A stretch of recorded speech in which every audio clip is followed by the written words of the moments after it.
बिस्मिल्लाहिर्रहमानिर्रहीम, अस्सलाम वालेकुम and welcome to sports one PSL special. PSL 7 के सिलसिले का एक और प्रोग्राम लेके आपके सामने हाजिर हूँ। आज भी हम बात करेंगे जो मुकाबला अभी बस चल रहा है, एक गेंद का खेल बाकी है और 14 रन चाहिए कराची किंग्स को पेशावर ज़ल्मी के खिलाफ और 9 रन से मुकाबला जीत भी लिया। पेशावर ज़ल्मी की एक और कामयाबी और कराची किंग्स की एक और शिकस्त, ये चौथी नाकामी है कराची किंग्स की और कराची किंग्स के लिए सोचने का बहुत मकाम है। 174 रन के हदफ के ताकुब में बैटिंग का आगाज़ किया कराची किंग्स ने और पहले ही ओवर में शर्जील खान का नुकसान हुआ। उसके बाद साहबजादा फरहान भी जल्द आउट हो गए, 0 पे आउट हुए दोनों ओपनर शर्जील खान और साहबजादा फरहान। उसके बाद बाबर आजम ने 50 रन ज़रूर किए लेकिन उनकी टीम के काम नहीं आ सके उनके 50 रन। और पेशावर ज़ल्मी ने दूसरी तरफ बहुत अच्छी परफॉर्मेंस दी, 173 रन बनाने के बाद बॉलिंग भी अच्छी की। आमिर उनके यंग बॉलर हैं जो इससे पहले भी खेल चुके हैं दूसरी फ्रेंचाइज के लिए, लेकिन आमिर का ताल्लुक कराची से है और आमिर ने डोमेस्टिक क्रिकेट भी खेली है कराची से ही। बहुत अच्छे प्रॉस्पेक्ट हैं ये, इनके बारे में भी कुछ आपको बताऊंगा अंदर की बात। लेकिन मुझसे ज़्यादा जो बात करने के लिए यहाँ मौजूद हैं वो हैं शोएब मोहम्मद साहब। शोएब मोहम्मद साहब कैसे हैं आप? ठीक हैं? अल्लाह शुक्र, आप कैसे हैं? अस्सलाम to viewers. I am very good sir. अब ये मैच में पेशावर ज़ल्मी ने कामयाबी हासिल कर ली। कराची किंग्स काफ़ी वीक आउटफिट नज़र आ रही है, आमिर भी उनकी टीम में नहीं है, उसके अलावा इलियास जो फास्ट बॉलर हैं वो भी नहीं थे, तो उनकी टीम तो बहुत ज़्यादा ऑफ बैलेंस है। बिल्कुल, कराची की टीम शुरू से ही मैं समझता हूँ कि बिल्कुल दे लुक्ड इन डिसअरे, कोई कॉम्बिनेशन नहीं और कोई एक जेल टुगेदर वाली जो टीमें होती हैं जो दिखती हैं, उनकी वाइब्रेंसी, पॉजिटिव वाइब्स उनकी टीम से आ रहे होते हैं, बैटिंग या बॉलिंग या फील्डिंग भी स्पेशली में, तो वो चीज़ें सारी लैक नज़र आई और जिसकी वजह से eventually the bridge got too far from them. 10 extras आज कराची किंग्स ने दिए बॉलिंग करते हुए पहले, जिसमें 3 वाइट बॉल तो 1 नो बॉल, यानी 4 तो उन्होंने तकरीबन एक ओवर एक्स्ट्रा किया है। बिल्कुल वो तो अपनी जगह है, लेकिन एक टाइम ऐसा मैं देख रहा हूँ कि जब 15वां ओवर जो था, आमिर यामिन 15 और 16वें ओवर में ज़्यादातर स्ट्राइक उनको मिली और उन्होंने सारी वो जो इरशाद जो बॉलर थे और उमर की बॉल पे बहुत ही अच्छी बॉल उन्होंने रिसीव की, स्लोअर वन लेग कटर थी की और वो बिल्कुल ही बोल्ड तो हो गए। लेकिन उससे पहले 2 ओवर पहले ऐसा वो था कि 25 ऑड बॉल्स और 54 रन्स, वो ऐसा डेफिसिट था कि इट वाज अचीवेबल। वहाँ जो इसलिए कि हर ओवर की इम्पोर्टेंस किसी ओवर से ज़्यादा होती है, तो मेरे नज़र में वो ऐसा टाइम पीरियड था 15, 16, 17वां ओवर कि वहाँ अगर ये करीब लाते तो इनकी, अब देखें ना, इवेंचुअली 9 रन से ही सिर्फ हारे, तो इसका मतलब कहीं तो गलती हुई, वरना ये 9 रन ऐसा नहीं था, मुश्किल विकेट था और इसके ऊपर दोनों टीमों के बैट्समैनों को मुश्किलात हुई। लेकिन प्रोफेशनलिज्म जो है पेशावर की टीम ने डेफिनेटली दिखाया, जिस तरह शुएब मलिक ने अथॉरिटी दिखाई while batting, while fielding, outstanding catches और फिर सबसे बड़ी बात, पहला ओवर जो किया शर्जील को जान के बाहर गेंद की, आउट ऑफ रीच, इसी के वो ज़्यादातर इधर खेलना चाहते हैं और स्लोअर वन फास्ट बॉलर की पेस यूज़ करते हैं, वो नहीं उनको दिखाया फास्ट बॉलिंग की pace, and yet outside the off stump, तो वो बिल्कुल ही was in no man's land to hit that big shot, गलत शॉट तो वो वहाँ जाके बस बैट हैंग कर दिया उन्होंने। तो इस तरह वो कैच भी फिर हैदर ने मेरे ख्याल भाग के किया था, मुश्किल कैच था, लेकिन इवेंचुअली तो वहीं से वो टम्बल डाउन होनी जो विकेटें शुरू हुई और यहाँ से ये लोग ट्रिगर हो गए। फरहान भी पहली बगैर कोई रन बनाए आउट हो गए थे, जो 1 डाउन आए थे। जी हाँ, तो वो वही ना, वो स्टेबिलिटी वो नज़र नहीं आई। ऑल्दो के बाबर बहुत अच्छा लगा है कि बहुत अच्छा खेले, लेकिन एक बंदे से टोटल वो नहीं जीते जाते matches, you need that kind of support. इसीलिए रिजवान जब साथ खेल रहे होते हैं तो वो सपोर्ट उसको वहाँ से मिलता है और लोग ऐसे बात ज़रूर कर रहे हैं कि जी उनको कवर ड्राइव नहीं लग रही, ऐसी बात आज तो लगा, आज वही मैं बता रहा हूँ, मैंने आपको पहले भी ये कहा, पिचेस के ऊपर बहुत डिपेंड करता है, बाज़ दफ़ा सिचुएशन पे डिपेंड करता है और बाज़ दफ़ा स्कोर कार्ड ऐसा हो कि आपको फिर ज़बरदस्ती खींचना पड़ता है बॉल को, इसलिए कि फ्री हिट जो है वो लेग के ऊपर लगती है अक्सर। जो फोर्सिंग शॉट जो एक इंसान का नेचुरल जो शॉट है वो लेग की तरफ जा रहा होता है, तो उस वजह से कम शॉट्स खेलने को मिल रहे हैं उनको। लेकिन लोगों ने बात करना शुरू कर दी कि उसकी अपनी टेक्निक चेंज की या माइंडसेट, या ऐसी कोई बात नहीं है। he has been playing the way he has in the previous years too। तो लेकिन ये है कि बाज़ दफ़ा विकेटें, जैसे आज की तो बहुत ही डिफरेंट विकेट थी, डिफ़िकल्ट भी थी एंड डिफरेंट भी थी देन प्रीवियस जो मैचेस जिसके अंदर 200 रन हुए हैं और सारा। बाबर आजम की ही बात कर लेते हैं। बाबर आजम वो तो lone rangers for his team once again, वो अकेला रह गया था बिल्कुल। क्या हाँ करते वो? हाँ बिल्कुल, वो देखिए अकेला तो इंसान रह गया, लेकिन उसको जो मेन स्ट्राइक ओवर्स जो थे, जो 15वां 16वां ओवर था, उसके अंदर उन्होंने एक आध बॉल शायद फेस की, और उसमें और उन्होंने वो क्या कहते हैं, इरशाद जब गेंद कर रहे थे तो उसमें उन्होंने भी मिस करी कि वो बॉलिंग राउंड आर्म, दो बॉल। और यहाँ से स्पिन सा वो छोड़ते थे ऐसा यूं करके, तो जिसकी वजह से बैट्समैन को एक तो लाइन डिफरेंट हो जाती थी और वेवर्ड टाइप का उनका एक्शन है, लेकिन ये बट वेरी इफेक्टिव टुडे। और शादाब खान से क्या सीख सकते हैं बाबर आजम? शादाब से देखिए, वो उस कैडर में नहीं आते, एज अ बैट्समैन की आप शायद बात कर रहे हैं। टॉप पे बैटिंग कर रहे हैं। जी जी, वो टॉप में वो अपनी जगह बैटिंग कर रहे हैं, बट देखिए हर टीम का स्ट्रेंथ और वीकनेसेस अलग होती हैं, और फिर उसी तरह एक प्लेयर और फिर उसकी मैच्योरिटी, उसकी टेक्निक, माइंडसेट, ये तमाम चीज़ें कम्स इनटू प्ले। वो दुनिया के मोस्ट रेकन प्लेयर में से हैं बाबर, और क्या कहते हैं शादाब जो हैं हमारे, वो मेरे ख्याल कहीं अभी उनकी रैंकिंग मेरे ख्याल काफ़ी दूर होगी। नहीं, बैट्समैन में तो रैंकिंग नहीं है उनकी। वही मैं कह रहा हूँ, बहुत दूर ही होगी। अगर 1 to 500 लें तो कहीं ना कहीं तो होगी ना, मिसाल के तौर पे।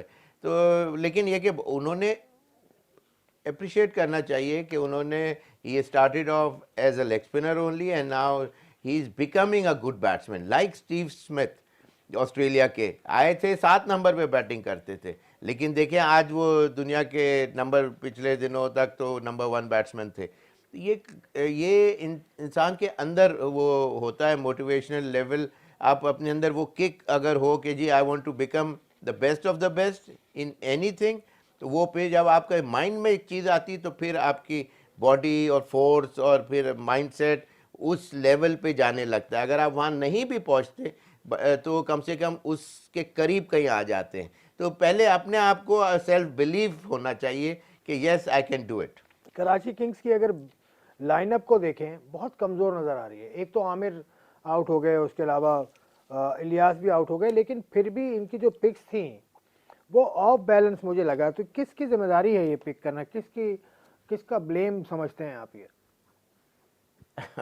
ब्लेम तो देखें, जब टीमें बनती हैं तो उसमें बास टीमें ज़्यादा अच्छी भी हो जाती हैं और बाज़ के पास आपके पास लिमिटेड चॉइसेस होती हैं। तो कराची के पास आई डोंट नो जिस वक्त ये टीमें बन रही थी, और जो इनके जो दूसरे जो प्लेयर, एक मेरे ख्याल उमर अकमल नहीं, एक तो आमिर नहीं, एक आमिर नहीं खेले, और इलियास, मोहम्मद इलियास फास्ट बॉलर थे। जी हाँ, नहीं बैट्समैन में कोई इंजरी या ऐसा कुछ हुआ? बैटिंग में नहीं, बैटिंग के अंदर। तो यही इनकी स्ट्रेंथ है। तो वही बात है कि ब्रिटल नज़र आई और कि इतनी डेप्थ नहीं थी, और ये हमने सबसे पहले दिन जब ये टूर्नामेंट स्टार्ट नहीं भी हुआ था उस वक्त ये बात कोट की तो थी। ये पिक करने वालों की गलती है फिर कि उन्होंने पिक सही लोग नहीं किए। बिल्कुल, ऑन पेपर ही ये इतना ज़्यादा वीक वेटेज नज़र नहीं आ रहा था इनकी टीम के अंदर, जब आप कागज़ के ऊपर पढ़ना शुरू किए ब्लैक एंड वाइट में, तो that lacked lot of things, और जिसकी वजह से मजबूरन ये बात कहनी पड़ी। क्योंकि साहिबजादा फरहान भी लेट एंट्रेंट हैं, उसके अलावा उमैद आसिफ हैं इनके पास, उसके अलावा और भी प्लेयर्स हैं, जो आमिर यामीन हैं और भी हैं, लेकिन इतने ज़्यादा पार पैक प्लेयर नहीं है। एक सिर्फ शर्जील को और बाबर आजम को हटा दें आप, उसके अलावा कोई प्लेयर नहीं है जिस पे बात होती हो। जी हाँ, आज मुझे बस थोड़ा सा ये मोहम्मद उमर की स्पार्क और इंटेलिजेंस मुझे उमर तो पसंद खैर आया। जर्नी में है ना, वो तो नहीं, जर्नी में है। लेकिन मैं बता रहा हूँ यंगस्टर्स की बात कर रहे हैं जो ओवरऑल तो इतने ज़्यादा हाईलाइट नहीं हो रहे।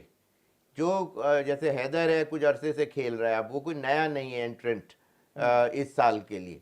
तो मतलब ये कि नए जो एंट्री जो है जिन प्लेयरों की, उसमें वो बात नजर नहीं आ रही। अब वापस देखें, बाबर ने बैटिंग की, या इसी तरह जो रेकन जो प्लेयर है, शोएब मलिक हैं, बाबर शुएब हैं, मलिक रिजवान हैं। हैं, देखिए शुएब शान मलिक ने मसूद हैं। 5 चौके और 2 छक्कों से बहुत ही इंपॉर्टेंट इनके लिए ये रोल प्ले किया आज के दिन। और ऑल्दो के जजाई ने भी 5 चौके और हाँ 2 छक्के ही मारे थे। जल्मी की बैटिंग पे बात करते हैं, लेकिन जी थोड़ा सा बात कर लूँ मैं कराची किंग्स में। ये इमाद वसीम कप्तान थे पहले, जी अब इमाद वसीम नजर ही नहीं आते। कहीं ये वजह तो नहीं है कि इमाद वसीम की इतनी इन्वॉल्वमेंट नहीं है, इसलिए टीम भी नहीं बन सकी ठीक तरह से, और कोई और वजह? वो काफ़ी अरसे से टीम के साथ तो अटैच्ड हैं। और मैं समझ रहा था कि उनकी बॉलिंग, और मैं खुद उनको बड़ा बहुत पसंद करता हूँ, इसलिए कि उनके अंदर वो पोटेंशियल है, वो इज ए इंटेलिजेंट क्रिकेटर। लेकिन उसको ओवरऑल पाकिस्तान में भी इतना अच्छा यूटिलाइज नहीं किया जा सका है। पिछले दिनों की बात कर रहा हूँ, ओवरऑल एक जी टाइम पीरियड की बात कर रहा हूँ। और इसमें भी वही बात है कि जब आपको इम्पोर्टेंस नहीं मिलती, तो वो जब आप कैप्टन होते हैं ना, जब मैंने बताया ना कि कैप्टनसी का एक प्रेशर होता है, बाज प्लेयर कम होते हैं, लेकिन कैप्टनसी का प्रेशर जब उनके ऊपर आता है तो दे ब्लॉसम फ्रॉम देयर ऑनवर्ड्स। तो ये बहुत अच्छी चीज़ होती है। और लेकिन आपको चूज़ करना पड़ता है कि ये वो कौन से प्लेयर के अंदर वो नीश है कि वो he can come out of that shell and be a star for the team. नहीं, आज अच्छी बॉलिंग की इमाद ने, बहुत 10 अच्छी बॉलिंग की। शुरू 4 में ओवर 2 में 30 ओवर रन में दिए। जो शुरू के हाँ टाइम पीरियड में 8 रन दिए सिर्फ, टोटल और 30 रन ओवरऑल दिए, उन्होंने 30 रन 30 दिए। रन दिए। तो बिल्कुल ही देखें, वहीं से तो सबसे बड़ा जो पहला कदम टू विक्ट्री था, वो दैट वाज शर्जील की पहले ओवर की विकेट, एंड सेकेंडरी जो पार्ट जो आया वो that came through Imad Wasim's bowling. जब 2 ओवर में उन्होंने सिर्फ 8 रन दिए, तो वहाँ मतलब विनिंग प्लेटफॉर्म के लिए इन लोगों ने 2 सीढ़ियाँ बहुत शुरू में ही चढ़ गए थे। ये बात तो है। इमाद वसीम का मैं फिर कहूंगा ना, इमाद वसीम को कप्तानी से बदलना बाबर आजम से, ये भी कोई अच्छा फैसला साबित नहीं हुआ।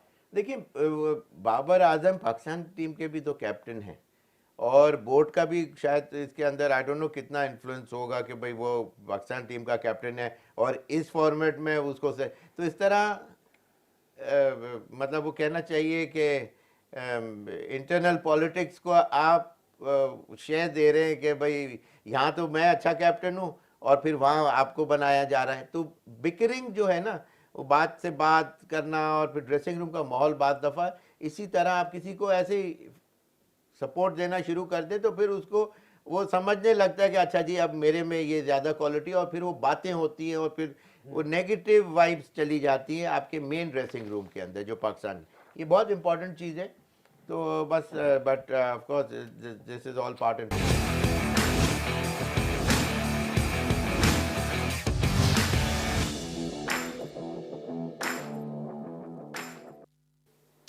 Welcome back to sports one PSL special. मैं और शोएब मोहम्मद साहब आपके सामने हैं, और पेशावर ज़ल्मी की जो कामयाबी है कराची किंग्स के खिलाफ, उस पर डिस्कस कर रहे हैं। बहुत सारे पॉइंटर्स हैं जिस पर बात करनी है। पेशावर ज़ल्मी की परफॉर्मेंस पर शोएब भाई अगर नज़र डालें तो बाबर आजम 90 रन किए, बाबर आजम ने 63 बॉलें खेली। उसके अलावा 2 परफॉर्मेंसेज हैं, 31 रन किए ईएन कॉकबेन ने और 20 रन बनाए आमिर यामीन ने। उसके अलावा कुछ भी नहीं है।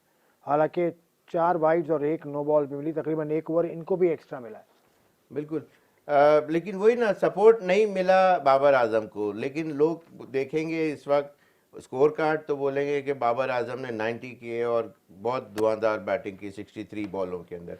लेकिन ये runs, I am sorry to say कि ये रन्स काफ़ी लेट ऑर्डर आए, जिस वक्त match almost it was beyond reach, कि बस लग गया तो लग गया वाली बात है।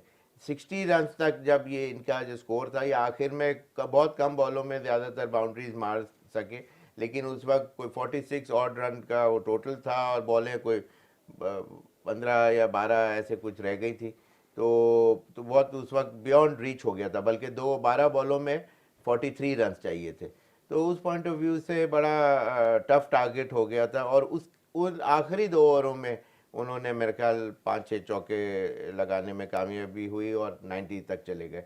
लेकिन मेरा कहने का मतलब है कि जो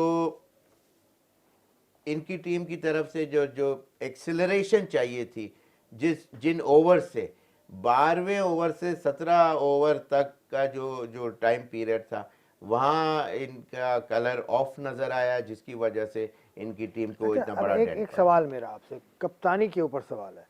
अगर ये टीम जीत जाती कराची किंग्स तो बाबर आजम कप्तान नजर आते। मतलब it's your team which makes you a better captain, makes Absolutely, you it's look always like a the better team. Captain. इसमें तो कोई शक नहीं। और इसके अंदर देखिए, ये तो T20 format is such a short format कि इसके अंदर कैप्टन का रोल बाद दफ़ा प्लेसमेंट ऑफ द फील्डर, वरना तो एक स्टैंडर्ड जो होता है कि ये करेगा वो, जो कि ड्रेसिंग रूम में पहले डिसाइडेड होता है कि आज आपने गेंद करनी है, मैंने पहले करनी है, सामने ओपनर को देखते हुए, पिच की कंडीशन भी देखते हुए।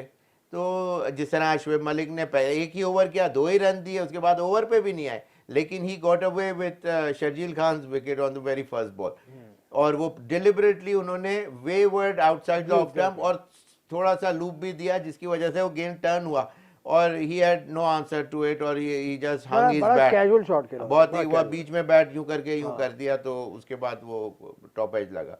तो ये स्ट्रीट स्मार्ट क्रिकेटर जो होते हैं, उस तरह का वो डिसीजन उनकी तरफ से आया, और जो इट पेड ऑफ।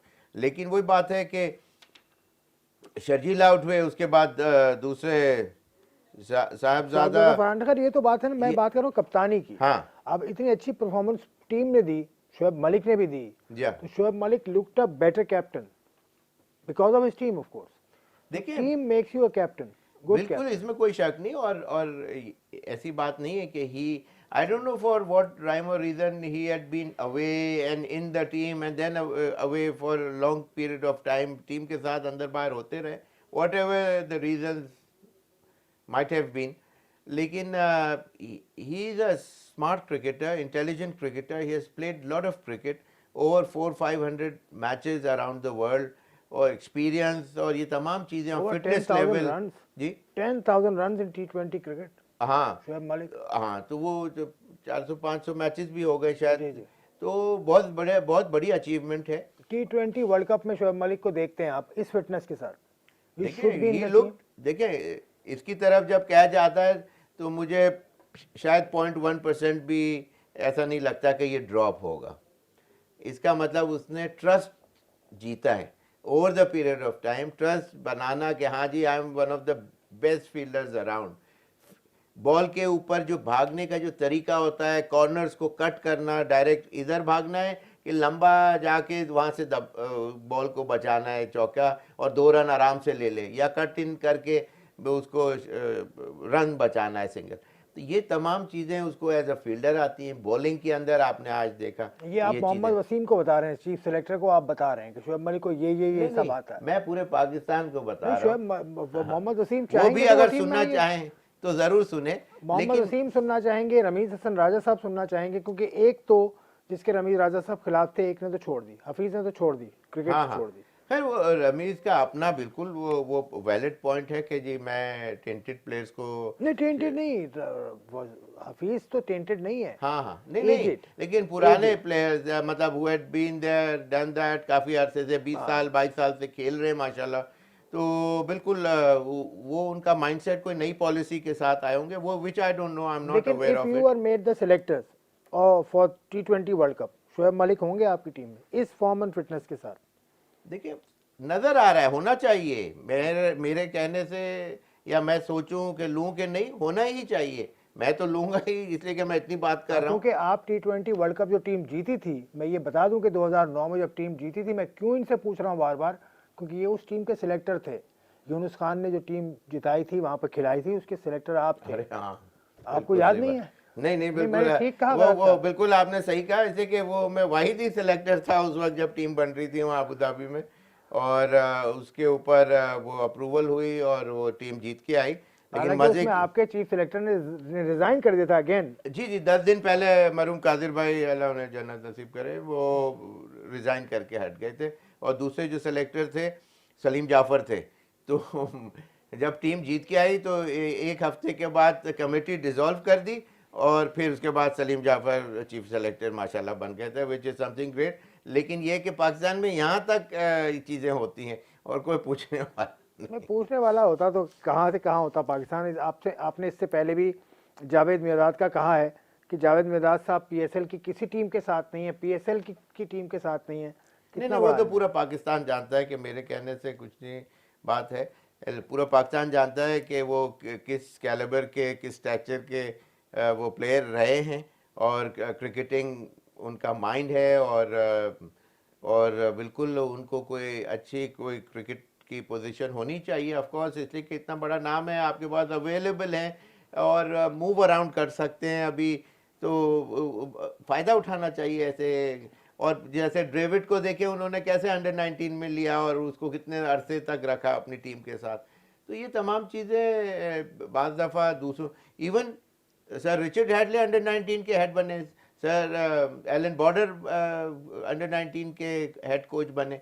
तो ये चीज़ बाहर वाले तो, जो कि मैं 20-25 साल से ये चीज़ कह रहा हूँ कि आपका जो टॉप मोस्ट प्लेयर है वो उन माइंडसेट के साथ आए जो अभी रॉ हैं। तो अभी एजाज अहमद आपके ख्याल में सही नहीं है अंडर 19 के साथ, उनसे नहीं बेहतर लेकिन हो? वो सही है या नहीं वो तो उनकी परफॉर्मेंस बताती है, वो आप देख लें उठा के। मेरे कहने से तो परफॉर्मेंस ना अच्छी होगी ना बुरी होगी, लेकिन जावेद भाई से तो आप कंपेयर नहीं कर नहीं, सकते। जावेद भाई से तो खैर किसी को कंपेयर नहीं कर बस यही सकते। मेरा कहना है। जावेद भाई तो जावेद भाई हैं। लेकिन खैर ये पीसीबी के सोचने के काम है, ये ज़रूर सोच रही है पीसीबी के सोचने के और भी काम है। आजकल वो एनसीओसी की वजह से बच्चे बड़े परेशान हो रहे हैं। आज भी अखबार में खबर लगी, हाँ। हम खुद देखते भी हैं रोज़ाना। अच्छा। तो बच्चे डबल वैक्सीनेशन होना लाजमी है, विच इज़ गुड कि पीसीबी ये सब चीज़ें कर रहा है। लेकिन अगेन मैं बता दूं, पीसीबी के कहने पर मैं ये बात नहीं कह रहा, लेकिन मैं आंखों से देखता हूं तो मैं कह रहा हूं कि पीसीबी की इस पर जान छोड़ दें, पीसीबी को कहना छोड़ दें। आप लेकर ना आए 12 साल से कम बच्चों को, क्योंकि कराची में अलाउड नहीं है बिकॉज ऑफ द एनसीओसी जो इदारा वफाकी है उसने अलाउ नहीं किया हुआ। अभी तक 12 साल से कम बच्चे नहीं आ सकते, तो वो पीसीबी चाहे कोई भी हो वो उन्हें लेके नहीं जा सकता। ये तो अंडरस्टूड बात है। अच्छा, अब ये पेशावर ज़ल्मी की बैटिंग को भी थोड़ा सा आप देख लें। रज़ाई आज उनके खेले, बहुत अच्छा खेले, 41 रन उन्होंने स्कोर किए। उसके अलावा 52 रन की इनिंग शोएब मलिक खेल गए, 24 रन बनाए। बेन कटिंग ने बड़ी अच्छी बैटिंग की थी, 21 रन बनाए। कामरान अकमल ने तो उनके बैटिंग ऑर्डर ने बड़ा अच्छा परफॉर्म किया, सिर्फ 4 विकेटें गिरी और 173 रन बनाए। तो पेशावर ज़ल्मी ने अच्छा खेल पेश किया आज। बेशक उन्होंने देखे ना, पहली विकेट उनकी गिरी है ऑलमोस्ट जब छठा ओवर शुरू होने वाला था, तो 53 रन इनके ऑन बोर्ड थे। फिर 103 पे उनकी तीसरी विकेट गिरी थी। तो ये और ओवर्स तकरीबन उस वक्त 12 हुए थे। तो इसका मतलब ये है कि एक और इनकी डेप्थ भी ज़्यादा है। आप ये अगर वो देखें कि अच्छे प्लेयर्स अभी आने बाकी थे, जबकि सिर्फ और शुएब मलिक अभी नॉट आउट है। ये तो इसका मतलब ये है कि उन्होंने जस्टिस किया। और at the same time Shoaib Malik ने ये कहा भी कि हम we were eyeing for 200 runs, लेकिन हम इसके ऊपर बड़ी मुश्किलों से हम यहाँ तक आके पहुँचे। इसका मतलब ये है कि पिच की condition is not so conducive to make runs freely. Wicket slow थी आज, थोड़ा रुक के आ हाँ रहा था। बिल्कुल रुक के और ग्रिप कर रहा था बॉल। आप ये देखें वो जो इरशाद है, सलमान इरशाद, वो यहाँ से राउंड हम वो यूं फेंक रहे हैं, उनकी बॉल बाउंसर सी शॉर्ट पिच कर रहे थे और वो आमिर यामिन जो है वो मारने की कोशिश करे जा रहे हैं। कोई 7-8 बॉलें उन्होंने मिस करी हैं कम से कम। तो वहाँ पूरा मैच उनके हाथ से दूसरी तरफ चला गया। तो ये चीज़ मतलब इस पिच के लिए ज़रूर वो ज़्यादा कंड्यूसिव नज़र आए वो। और ताहा क्या नाम है उनका, उमर। तो इन्होंने मैच को बिल्कुल एक काफ़ी इनके हाथ से निकाल लिया। अच्छा, उमर खान के बारे में बताऊं, अब कराची में 2020 का सीज़न खेले थे ये जी 20 में सीज़न में ही खेले थे।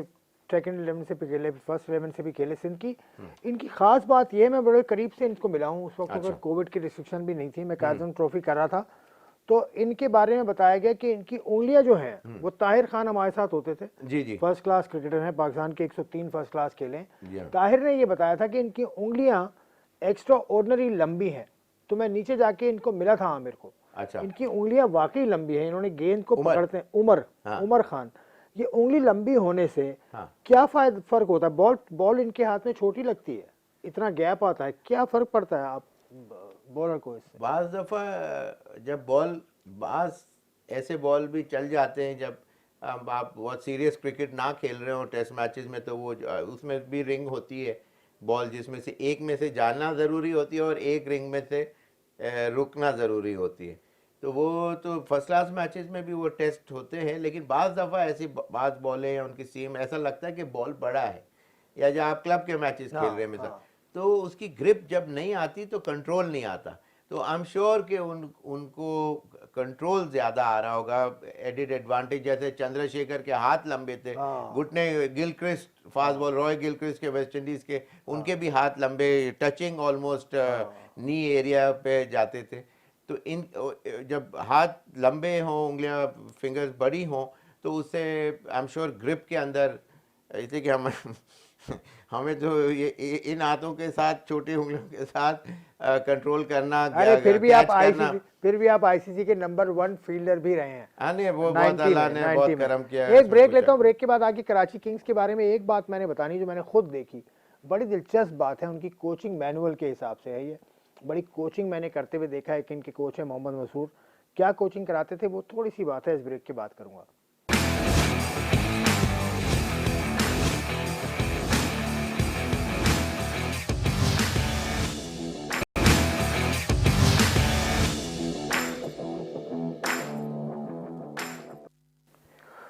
Welcome back to PSL sports one special.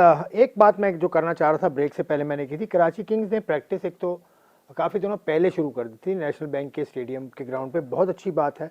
तकरीबन पीएसएल से 10 रोज़ पहले से प्रैक्टिस शुरू कर दी थी। पीटर मोर्स भी इनके जो फॉरेन कोच हैं वो भी आए हुए थे, मोहम्मद मसरूर जो इनके असिस्टेंट कोच हैं वो भी मौजूद थे। और मसरूर को मैंने देखा कि वो मुख्तलिफ कलर की बॉल्स, रेड, ग्रीन, येलो, उन बॉल्स से साहबजादा फरहान हो, शर्जील खान हो, बाबर आजम हो, इनको प्रैक्टिस करा रहे थे।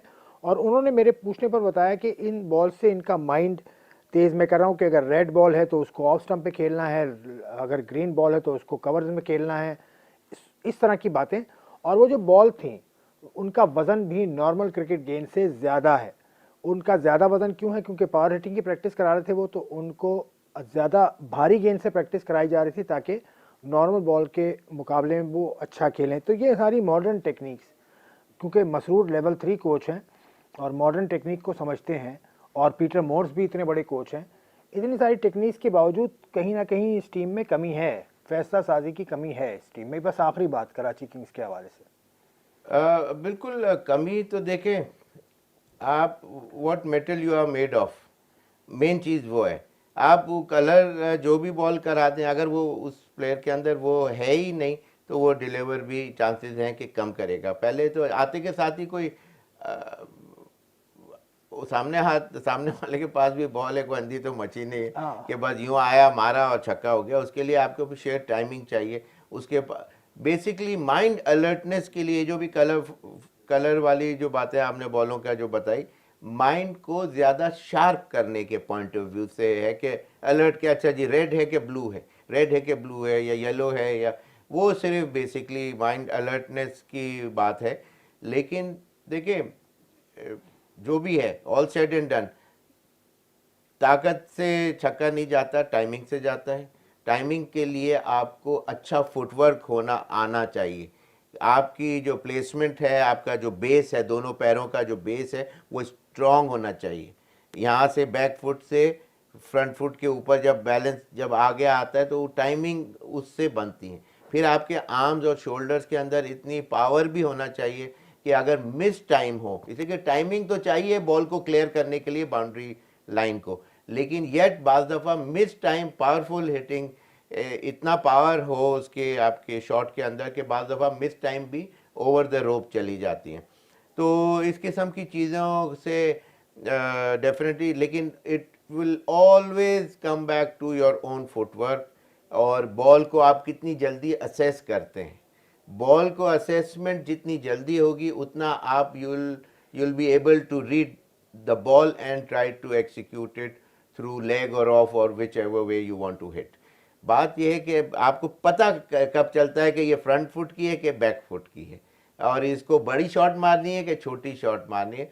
वो चीज़ आपको ज़्यादा आपकी एबिलिटी को शार्पन करने के लिए there are lots many things. ऐसा नहीं है कि चाहे कलर बॉल है, ये भी one way of doing it है, but there are so many other things what one can do to make a good player. Power hitting के लिए और भी चीज़ें जो पहले लोग करते थे, ये कलर बॉल तो पहले नहीं थी, लेकिन चौके छक्के के लिए तो बहुत से लोग मशहूर रहे ही हैं।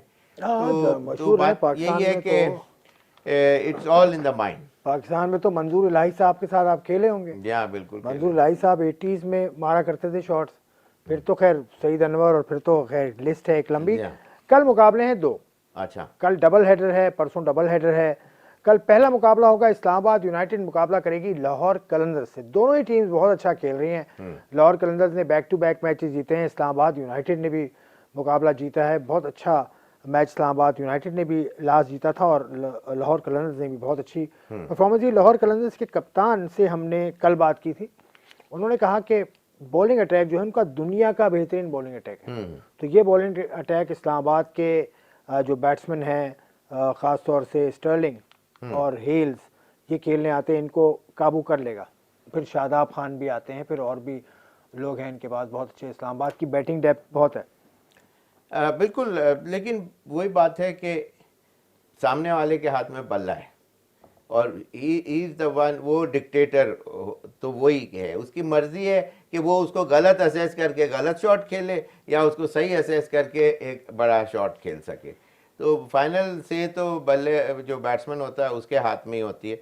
और इनकी बॉलिंग ज़रूर डेप्थ है, सब कुछ है, लेकिन दुनिया में अच्छे बॉलरों को भी मार पड़ती है, चाहे वो फास्टेस्ट हों या स्विंगिंग बॉलर हों या जो भी है। लेंथ लाइन जो टाइट रखते हैं और yet at the same time mix up करते हैं अपनी यॉर्कर्स को एट द राइट टाइम, तो वो फ्रूटफुल होती है फॉर दैट बॉलिंग साइड। तो वो सारी चीज़ें अपनी जगह बहुत अच्छी हैं, लेकिन जिस तरह हेल्स और जो उनकी थोड़ा बहुत बैटिंग, स्टर्लिंग भी आजम है, खान भी बहुत अच्छी बैटिंग करके लास्ट मैच में। जी हाँ, बहुत आउटस्टैंडिंग खेले, कोई शक नहीं। और 5 छक्के मेरे ख्याल से शायद उन्होंने लगाए थे, और कॉन्फिडेंस वापस आ गया होगा इनकी टीम में भी, उनको भी। तो मेरे ख्याल से लाहौर की टीम बहुत अच्छी परफॉर्मेंस जा रही है, लेकिन मेरा अंदाज़ा है कि शायद कल हो सकता है कि इस्लामाबाद उनसे बेटर परफॉर्मेंस दे सके, इसलिए कि वो थोड़ा ज़्यादा प्रोफेशनली खेलते हैं। इनकी बॉलिंग वगैरह सारी सब अच्छा है, लेकिन जस्ट एक गट इंस्टिंक्ट के पॉइंट ऑफ व्यू से। दूसरा जो मैच है जो पेशावर ज़ल्मी और मुल्तान सुल्तान। मुल्तान की टीम नेचुरली इस टीम से ज़्यादा अच्छी है। बस सिर्फ शुएब मलिक मेरी तो बुक में कि अगर वो उसने एक्स्ट्राऑर्डिनरी कोई परफॉर्मेंस दे दी तो अलग बात है, वरना मुल्तान की टीम। चले, Multan in the second game and Islamabad United in the first game have an upper hand, this is what said by Shoaib Mohammad साहब। हम भी देखेंगे कल के मुकाबले, और उसके बाद फिर हम आपके सामने हाजिर होंगे। एक मरतबा फिर इजाज़त, खुदा हाफिज़।